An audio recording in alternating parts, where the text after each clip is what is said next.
Welcome to this meditation by Meditate Now. For more information, go to meditatenow.com.au. As Einstein said, we cannot solve our problems with the same thinking we used when we created them. So when I want to break my thinking pattern, I often do a quick, short mindfulness activity, and that allows me to break the cycle. Let's try it. This may feel a little silly, but it's why I choose to do this fun exercise. So it helps me really get out of my head. You might have done this when you were younger. Okay, so pat your head and rub your tummy. And then swap your hands. Okay, let's do that together. Patting your head and rubbing your tummy in one circular motion.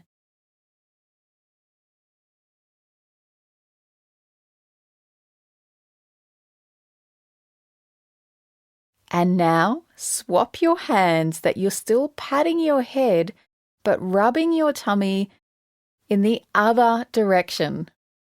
See how you go with that?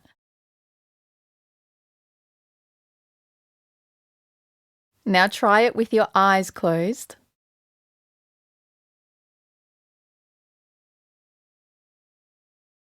You will need to focus with this exercise, as it is often hard to coordinate and may feel silly, but it certainly gets me smiling, and that is so wonderful for releasing endorphins and evoking positive feelings.